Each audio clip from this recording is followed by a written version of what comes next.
Welcome to all. In this presentation, we will discuss Pelton turbine. Pelton turbine क्या है आपको पता है? एक टेंजेंशियल फ्लो इम्पल्स टरबाइन है।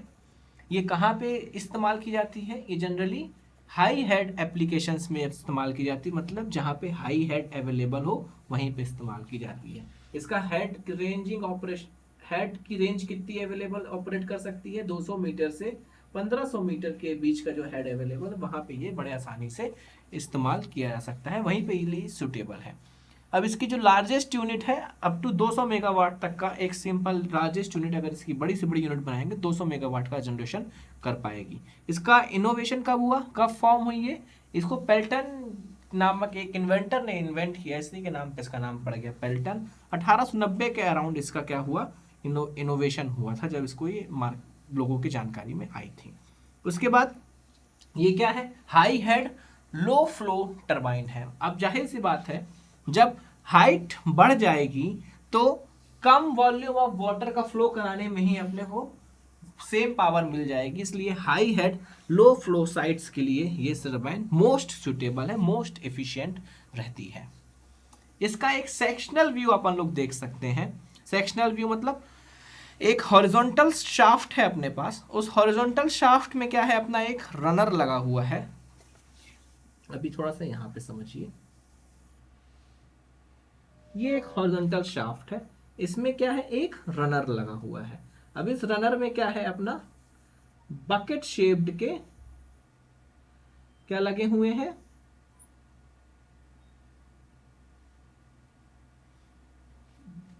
ब्लेड्स लगी हुई हैं, बकेट शेप्ड की ब्लेड्स लगी हुई हैं। अभी ये शाफ्ट है, इसी शाफ्ट से आगे फिर क्या कनेक्टेड है, अपना जनरेटर कनेक्टेड है। तो ये जो सेक्शनल व्यू आपको इस फिगर में दिखाई दे रहा है, ये एक हॉरिजॉन्टल शाफ्ट है। देखो इसका अरेंजमेंट दो तरीके से हो सकता है। एक वर्टिकल अरेंजमेंट, मतलब व्हील जो रहे, पेल्टन व्हील यहाँ पे लगा रहे, उसके ऊपर से क्या हो, जनरेटर कनेक्टेड है, ये वर्टिकल अरेंजमेंट हो गया। और अगर हॉरिजॉन्टल अरेंजमेंट है तो व्हील यहाँ पे लगा रहेगा, इसके बैक साइड पे क्या आपका जनरेटर रहेगा। तो ये आपको जो शो हो रहा है भी हॉरिजॉन्टल सेक्शनल व्यू है, मतलब बीच से काट के आपको दिखा रहा है कि अंदर क्या चीजें काम चल रही हैं।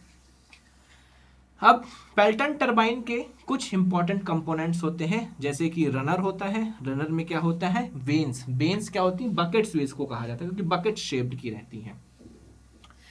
उसके बाद नोजल असेंबली रहती है, जो कि स्पीयर रहता है जिसमें, और डिफ्लेक्टर रहता है, एक ब्रेकिंग नोजल रहती है और एक केसिंग रहता है। एक एक करके सारी चीजों को अपन लोग समझते हैं। ये एक और डायग्राम जिसमें आपको sectional view of Pelton wheel दिखाई दे रहा है।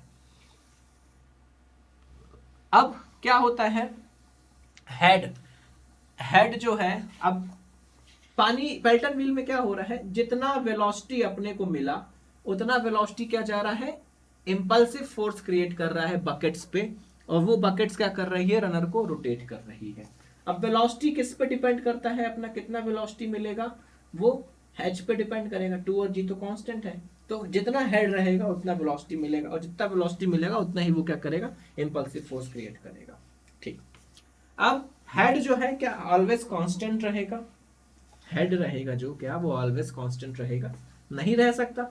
हेड जो है ऑलवेज कांस्टेंट नहीं रहेगा, तो हेड वेरी करेगा तो क्या वेलोसिटी वेरी करेगी, और वेलोसिटी वेरी करेगी तो जो इंपल्सिव फोर्स इसमें आ रहा है वो ही वेरी करेगा, और वो वेरी करेगा तो जो इसकी स्पीड है रोटेशन की वो क्या हो जाएगी, वेरी करेगी। और स्पीड अपन लोग चाहते हैं कांस्टेंट स्पीड रहे, कांस्टेंट स्पीड रहे। अब हेड भी वेरी कर रहा है तो कैसे करेंगे, नोजल के अंदर एक स्पीयर मैकेनिज्म लगा रहता है, जिससे अब इस वेलोसिटी कम हुई, लेकिन अगर हम लोग फ्लो बढ़ा देंगे तो क्या हो जाएगा, अपना जो रोटेशनल स्पीड थी वो कांस्टेंट मेंटेन रहेगी। अब फ्लो रेगुलेट कैसे करेंगे अपन लोग, फ्लो रेगुलेट एक स्पीयर मैकेनिज्म लगा रहता है। स्पीयर एक कोनिकल शेप की नीडल रहती है, जो कि नोजल के इनसाइड लगी रहती है, जो कि एक्सियल डायरेक्शन में आगे पीछे मूव करती है।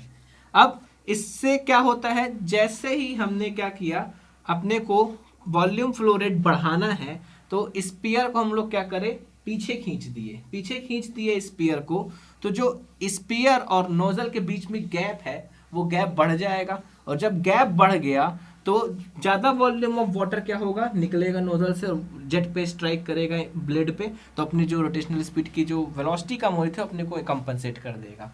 अब अपने को चाहिए कि कम वॉल्यूम ऑफ वाटर अपना छूटे नोजल से, तो स्पीयर को हम क्या करेंगे, आगे की तरफ मूव करा देंगे, जिससे जो एनुलर स्पेस रहेगा किसके बीच में, स्पीयर और उसके बीच में, नोजल के बीच में डिक्रीज हो जाएगा। तो quantity of water coming from the nozzle will also be decrease.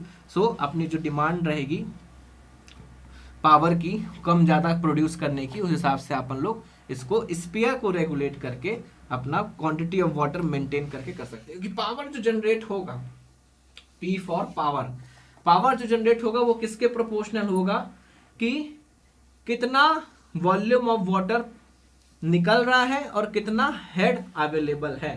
तो कितना वॉल्यूम ऑफ वाटर क्या है निकल रहा है, क्यों क्या है, वॉल्यूम फ्लो रेट, क्यों क्या है, volume flow rate, volume of water is coming out पर सेकेंड, वॉल्यूम फ्लो रेट। तो पावर जनरेट अपने को कम करना है तो अपने को वॉल्यूम फ्लो रेट कम करना पड़ेगा। तो नो स्पीयर को क्या करेंगे, आगे ढकेल देंगे तो एनुलर स्पेस कम हो जाएगा, तो वॉल्यूम कम निकलेगा। पावर जनरेट ज्यादा करना है तो वॉल्यूम फ्लो रेट अपने को ज्यादा करना पड़ेगा, तो स्पीयर को पीछे खींच लेंगे तो स्पेस बढ़ जाएगा, तो स्पीयर और नोजल के बीच में तो ज्यादा वॉल्यूम क्या होगा, निकल पाएगा, जिससे अपना जो रोटेशन पावर जो रहेगा ज्यादा हो जाएगा। सो स्पीयर अरेंजमेंट पावर की अधिकता और कम और ज़्यादा करने को बैलेंस करने के लिए काम आता है, और it is also use to maintain constant speed of the runner irrespective of the head variation. Head का जो वेरिएशन के कारण स्पीड में चेंजेस आ रहे थे वो अपन लोग स्पीयर के माध्यम से उसको निग्लेक्ट कर सकते हैं, कांस्टेंट स्पीड मेंटेन कर सकते हैं। सेकेंड चीज है इसका इंपॉर्टेंट कंपोनेंट, जेट डिफ्लेक्टर।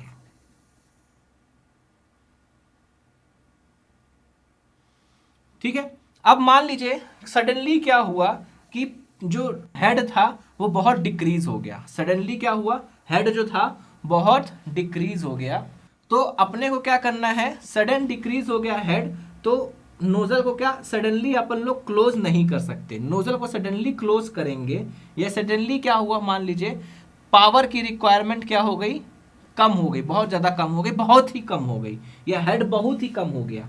तो अपने को क्या है, अब जो जेट स्ट्राइकिंग कर रहा है वो अपन लोग चाहते हैं स्पीयर से कंट्रोल नहीं हो पा रहा है, स्पीयर को अगर अपन लोग सडनली बंद कर देंगे, स्पीयर को अपन लोग देखिए ध्यान से समझिए, अपना क्या है, मान लीजिए पावर की रिक्वायरमेंट क्या हुई, सडनली बहुत कम हो गई, या जो अवेलेबल हेड था वो सडनली बहुत कम हो गया।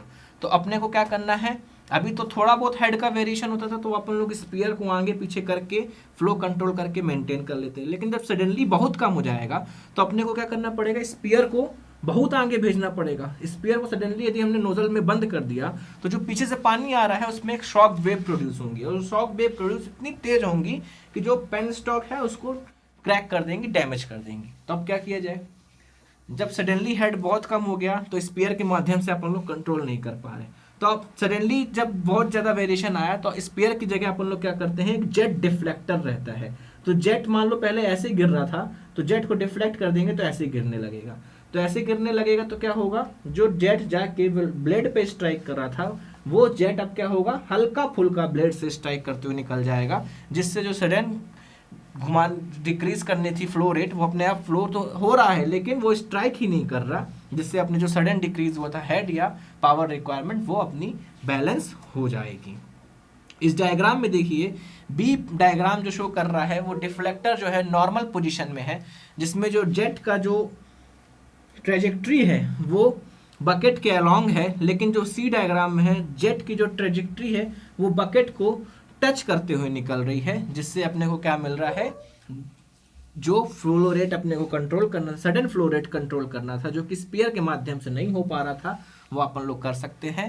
अब जब ये अलग अलग हो गया तो फिर धीरे धीरे स्लोली अपन लोग क्या करेंगे, स्पीयर को आगे बढ़ाएंगे, स्लोली स्पीयर को अपन लोग जब नोजल में आगे बढ़ाएंगे तो जो शॉक वेव प्रोड्यूस हो रही थी पेन स्टॉक में वो शॉक वेव ना प्रोड्यूस होके धीरे धीरे अपन लोग स्पीयर को टोटली क्लोज कर देंगे लो लोड कंडीशंस पे, और उसको पूरा स्टॉप कर देंगे मशीन को।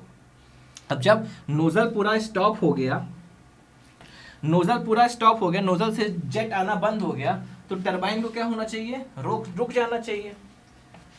लेकिन टरबाइन क्या है, बहुत ही हैवी सा मटेरियल है, हैवी ऑब्जेक्ट है टरबाइन। अब हैवी ऑब्जेक्ट है तो उसका इनर्शिया भी रहेगा क्या, बहुत ज़्यादा रहेगा। और हैवी ऑब्जेक्ट का इनर्शिया बहुत ज़्यादा है तो भले तुम नोजल बंद कर दियो, जेट आना बंद हो गया है, लेकिन वो अपने इनर्शिया के कारण कंटिन्यूसली घूमता रहेगा, घूमता रहेगा कंटिन्यूसली बहुत समय। लेकिन अब तुम चाहते हो जल्दी से रोकना, तुम क्या करोगे, इस डायरेक्शन में भी घूम रहा था तो तुम एक ब्रेकिंग नोजल लगा दोगे। किस डायरेक्शन में, क्या लगा दोगे, एक तुमने क्या लगा दिया, बकेट के पीछे तरफ एक ब्रेकिंग जेट लगा दिया जो कि उल्टे डायरेक्शन में इंपल्स क्रिएट करेगा, जो कि क्या करेगा, उसका इनर्शिया को जल्दी जल्दी जो स्पीड जो उसकी हो रही है उसको ब्रेक का काम करेगा। जो उल्टे डायरेक्शन में जेट आ रहा है वो एज अ ब्रेक का काम करेगा।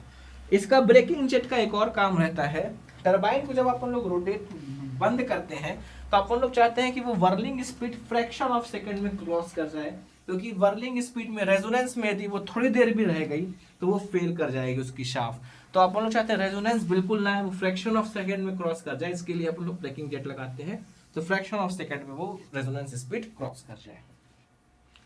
फिर चौथा बहुत इंपॉर्टेंट पार्ट, रनर और ब्लेड। रनर जो रहता है एक सर्कुलर डिस्क रहती है, ये सर्कुलर डिस्क आपको दिख रही है। सर्कुलर डिस्क जो रहती है एक हॉरिजॉन्टल शाफ्ट या किसी भी शाफ्ट में माउंट रहती है, ये रनर। अब इस रनर की पेरीफेरी में बकेट शेप्ड के, कैसे, बकेट शेप्ड के वेन्स लगे रहते हैं। कौन से शेप के, बकेट शेप्ड के वेन्स लगे रहते हैं इस रनर पे। अब ये वेन्स जो हैं वो रनर के साथ ही साथ कास्ट कर दिए जाएं या तो रनर के साथ अलग से फिर बोल्ट कर दिए जाएं। तो बोल्ट करने वाला प्रोसीजर जो है वो ज़्यादा अच्छा है। क्यों, क्योंकि अगर मान लो एक आध वेन्स खराब हो गए, एक आध बकेट खराब हो गए तो बोल्ट खोलेंगे, दूसरा बकेट ला के लगा देंगे। लेकिन यदि एक ही सिंगल इंटाइटी के फॉर्म में यदि रनर और बकेट बने हैं तो फिर अपने को उसमें मेंटेनेंस में दिक्कत हो सकती है। जो बकेट्स रहते हैं अगर लो हेड के लिए इस्तेमाल हो रहा है व्हील तो वो कास्ट आयरन के बने रहते हैं, लेकिन यदि हाई हेड के लिए इस्तेमाल हो रहा है तो वो स्टेनलेस स्टील या अदर एलॉयज के बनाए जाते हैं। ठीक है, ईच बकेट जो रहता है, अब जो हर एक बकेट रहता है वो कैसा रहता है, हर एक बकेट जो रहता है वो कैसा रहता है, डबल, हर एक बकेट में एक स्प्लिटर रहता है और हर एक बकेट कैसा रहता है, double semi ellipsoidal in shape, double semi ellipsoidal in shape, इस तरह से रहता है हर एक बकेट। आप देख सकते हैं डायग्राम में, और ये आपको दिख रहा है क्या, इसको क्या बोलते हैं, स्प्लिटर। हर एक बकेट जो दिख रहा है ना इसमें, ये एक डबल, ये पूरा एक बकेट को शो करता है। हर एक बकेट जो रहता है एक डबल सेमी एलिप्सॉइडल शेप का रहता है और बीच में इसमें क्या रहता है, एक स्प्लिटर रहता है। स्प्लिटर में ही जाके अपना जेट क्या होता है, स्ट्राइक करता है और वो स्प्लिटर क्या करता है, जो जेट आ रहा है उसको डिफ्लेक्ट कर देता है 160 से 170 डिग्री के अलाउ। तो ये जो आया इसको ऐसे डिफ्लेक्ट कर दिया 160 से 160, जनरल जो डिफ्लेक्शन एंगल रहता है 165 डिग्री रहता है डिफ्लेक्शन एंगल। उसके बाद डबल इलिप्सॉइडल शेप होने का फायदा क्या है, इसका जो एक्सियल फोर्स निकल रहा है, एक एक्सियल फोर्स निकलेगा अपवर्ड, यहां से एक निकलेगा ऐसे, तो इसका एक एक्सियल फोर्स निकलेगा डाउनवर्ड। तो अपवर्ड फोर्स और डाउनवर्ड एक्सियल फोर्स एक दूसरे को क्या करेंगे, काउंटर कर देंगे, जिससे जो एक्सियल थ्रस्ट आएगा इसमें वो नहीं आएगा, वो एक दूसरे से इनकाउंटर हो जाएगा। ये डबल एलिप्सॉइडल शेप का फायदा रहता है। ये एक double ellipsoidal shape of the bucket आपको दिखाई दे रहा है, पल्टन व्हील का बीच में दिखाई दे रहा है। स्प्लिटर लेंथ वाइज इसकी लेंथ दिख रही है और एक आपको विड्थ दिखाई दे रही है। उसके बाद इसमें एक इंपॉर्टेंट कंपोनेंट है, इंपॉर्टेंट क्या है, एक केसिंग रहती है जिसका कोई हाइड्रोलिक फंक्शन नहीं रहता है पेल्टन व्हील में। वो सिर्फ क्या करती है, कवर करने के लिए काम आती है, जिससे कि स्प्लैशिंग ना हो और कोई इंजरीज ना हो, जो कि आसपास कोई यदि हो तो कोई एक्सीडेंट अवॉइड करने के लिए, to prevent splashing of water. Casing में ये सारी चीज़ें बंद रहती हैं, इसका कोई हाइड्रोलिक फंक्शन नहीं होता। आई होप पेल्टन व्हील का पूरा अरेंजमेंट, पूरा कंपोजिशन आपको समझ में आया होगा। आगे के वीडियोस में ये कैसे काम करती है, वेलोसिटी ट्रायंगल्स कैसे रहते हैं, आप लोग समझेंगे। आई होप ये समझ में आया होगा आपको। Thanks for paying your attention.